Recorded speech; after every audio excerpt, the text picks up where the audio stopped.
పన్నులు చెల్లించి పురపాలక సంఘ అభివృద్ధికి సహకరించాలని పురపాలక సంఘ రెవెన్యూ ఆఫీసర్ సుబ్బారావు అన్నారు. ఈ సందర్భంగా ఆయన మాట్లాడుతూ సదుపాయాలు, సౌకర్యాలు, సేవలు సక్రమంగా అందాలన్నా, అభివృద్ధి పనులు కొనసాగాలన్నా ప్రజలు సకాలంలో పన్నులు చెల్లించాలని ఆయన అన్నారు. మున్సిపాలిటీ పరిధిలో 12 కోట్ల పన్ను బకాయి ఉన్నాయని ఆయన అన్నారు. మొండి బకాయిలు వసూలు ప్రత్యేక కార్యాచరణ ప్రకారం ముందుకు వెళ్తున్నాయని, ఇప్పటికే లీగల్ నోటీసులు జారీ చేశామని తెలిపారు. MLA Prathipati Pullarao, municipal chairman Sheikh రఫానీల ఆదేశాలు మరియు మున్సిపల్ కమిషనర్ పి శ్రీహరిబాబు సహకారం, తమ సిబ్బంది, రెవెన్యూ అధికారుల సమిష్టి కృషితో 4 నెలల కాలంలో మున్సిపాలిటీకి అదనపు ఆదాయం లభించిందని ఆర్ఓ సుబ్బారావు తెలిపారు. అందరికీ నమస్కారం. నా పేరు సుబ్బారావు, రెవెన్యూ ఆఫీసర్, చిలకలూరుపేట పురపాలక సంఘం. మనకి ఇంటి పన్నులు, నీటి పన్నులు, ఖాళీ స్థలం పన్నులు బకాయిలు అన్నీ కూడా దాదాపుగా 12 కోట్ల రూపాయలు మనకి బకాయిలు ఉండగా, వాటిల్లో మొండి బకాయిదారులు చాలామంది చెల్లించకుండా ఉన్నారు.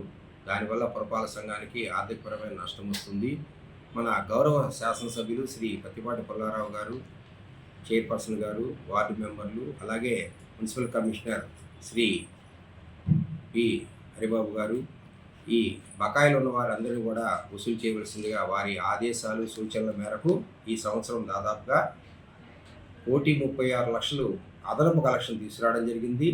అందులో భాగంగా అదనంగా అంటే కొత్తగా నిర్మించిన భవనాలకు కానీ, యూసేజ్ మారిన భవనాలకు కానీ పన్నులు విధించడం ద్వారా 85 లక్షల పైగా ఆదాయం, కొత్తగా ఆదాయం రెండు కలిపి దాదాపుగా గత 4 నెలల్లో 2 కోట్ల ఆదాయము పురపాలక సంఘ ఎమ్మెల్యేలు కానీ, రెవెన్యూ ఇన్స్పెక్టర్లు కానీ, పురపాలక సంఘ సిబ్బంది యొక్క సహకారంతో 2 కోట్లు అదనంగా ఆదాయం తీసుకురాగలిగాం.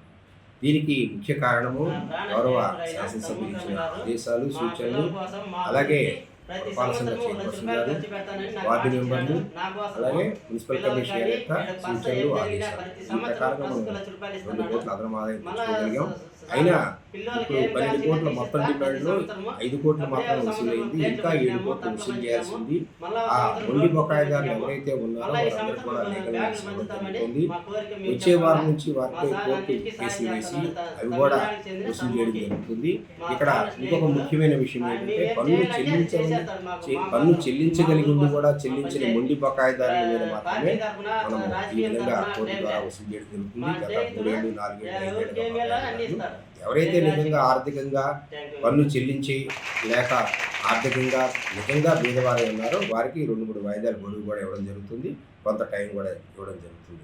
కాబట్టి సకాలంలో పన్ను చెల్లించి పురపాలక సంఘానికి ఆర్థికంగా తోడ్పడిన పట్టణ ప్రజలందరికీ కూడా మా పురపాలక సంఘం తరఫున కృతజ్ఞతలు తెలియజేస్తూ, ఇంకా మొండి బకాయిదారులని అలాగే పన్ను చెల్లింపుదారులకి ఒక ముఖ్యమైన విషయం ఏమిటంటే, కొంతమంది మనకి పన్ను రాయితీ వస్తుంది, వడ్డీ రాయితీ వస్తుంది అని గత సంవత్సరంలాగా వడ్డీ రాయితీ వస్తుందనే ఉద్దేశంలో ఉన్నవారికి ప్రభుత్వం వారు తెలియజేసింది ఏంటంటే, ఎటువంటి వడ్డీ రాయితీ ఇవ్వడం జరగదు ఈ సంవత్సరము అని తెలియజేస్తున్నారు. కాబట్టి బకాయిదారులు ఏదైతే ఇంటి పన్ను, నీటి పన్ను, ఖాళీ స్థలం పన్ను బకాయిలు ఉన్నారో వారందరూ కూడా వెంటనే చెల్లించవలసిందిగా, ఈ సంవత్సరం ఎటువంటి వడ్డీ రాయితీ రాదని వెంటనే చెల్లించవలసిందిగా పన్ను బకాయిలు పురపాలక సంఘానికి అభివృద్ధికి తోడ్పడవలసిందిగా మరీ కోరుతూ అందరికీ నమస్కారం.